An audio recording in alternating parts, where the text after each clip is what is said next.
Wow, we've been a part of this digging deeper into our experiences of prayer now for 6 weeks. And for the last couple weeks and this week, we've looked at private prayer. We've looked at prayer in the community of faith.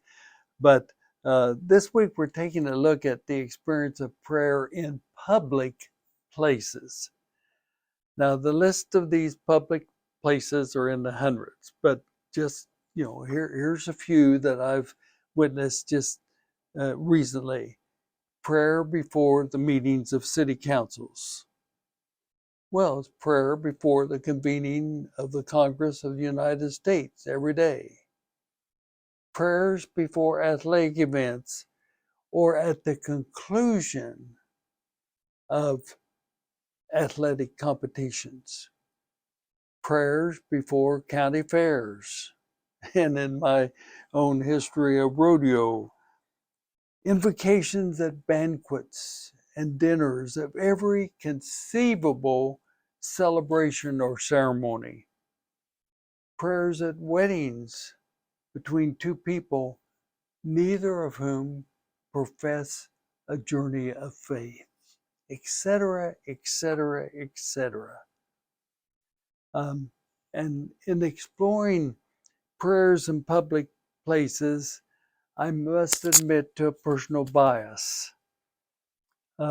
After attempting to be polite by accepting many invitations to pray in public places, at one point in my journey, I stopped accepting such invitations in which there was no other identification with the spiritual dimension of human existence.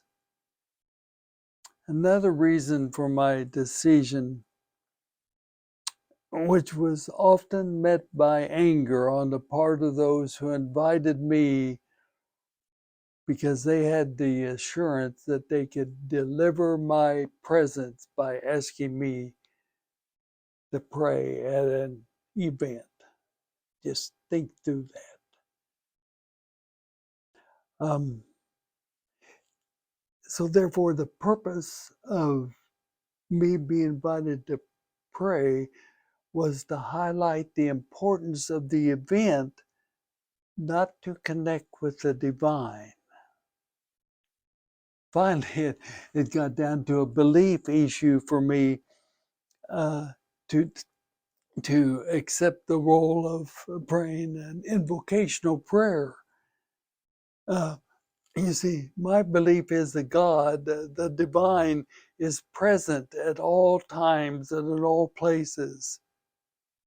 To invoke God's presence was a violation of my belief. It was out of bounds for me because you don't invoke what is already present. Now, moving beyond my bias, I realize that many followers of Jesus find it meaningful to participate in events which are secular rather than sacred in name, form, or practice. I accept that my bias is considered by many as my spiritual weakness and not spiritual wisdom. But in our experience of digging deeper into experiences of prayer, we've been working with the definition that prayer is to align with the divine. Prayer in public places must be exercised, I believe, with extreme care. For regardless of the intent of the prayer to align with the divine, it is quite common for those present to receive the prayer as a blessing of the enterprise that's being recognized and celebrated rather than aligning with the divine.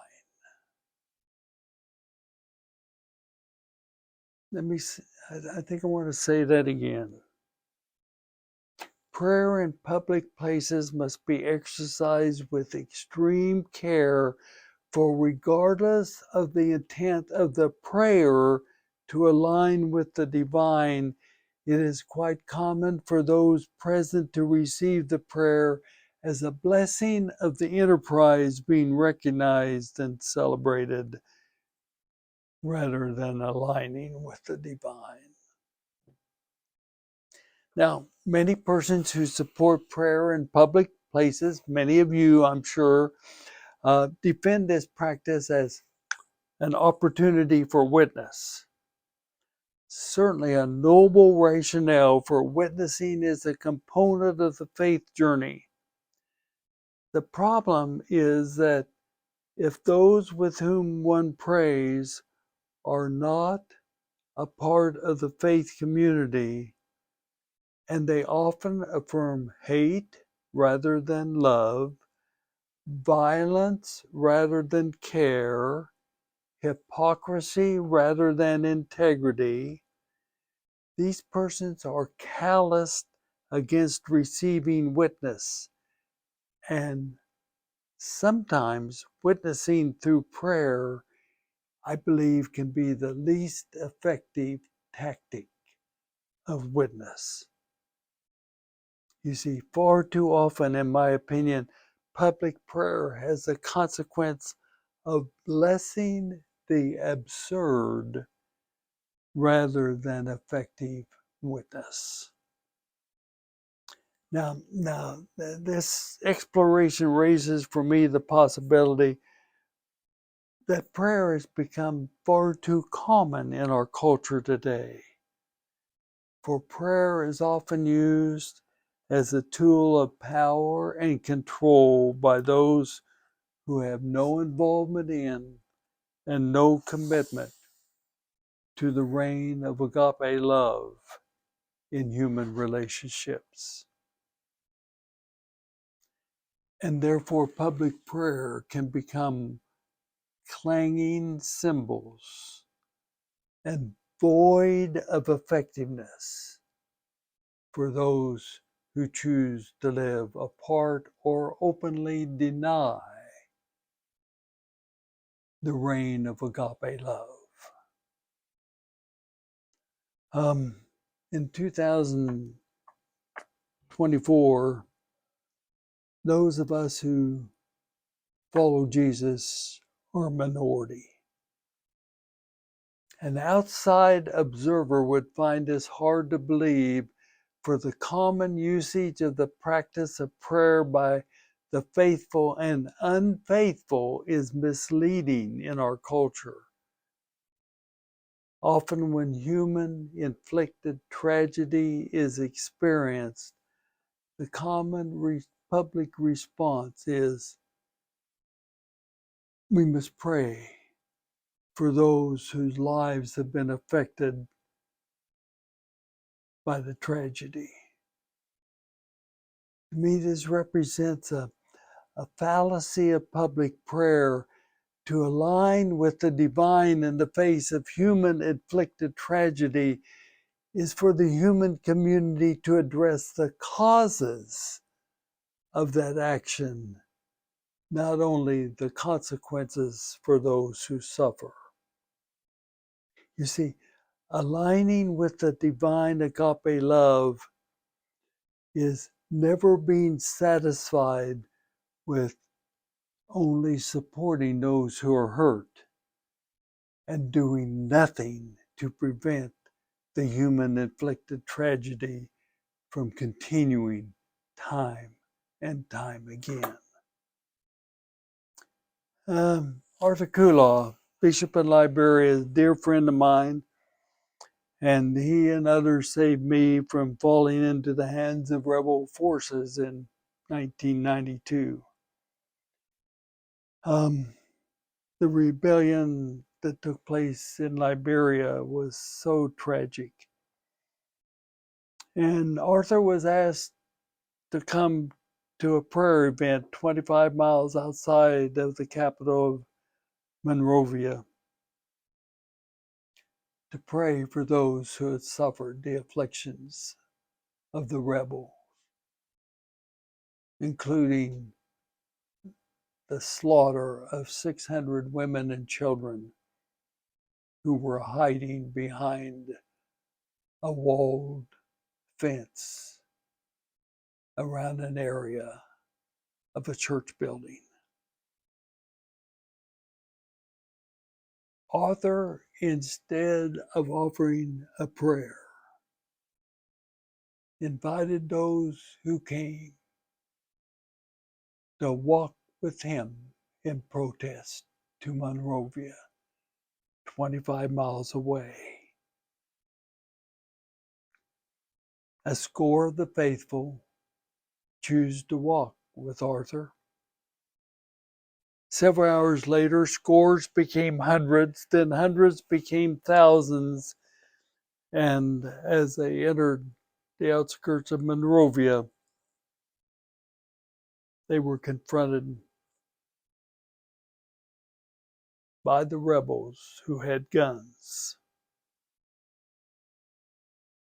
The marchers were aligned with justice and peace, with no guns. The unarmed presence of 25,000 marchers of love was the turning point in the resistance against the rebels. You see, public prayer was the invitation.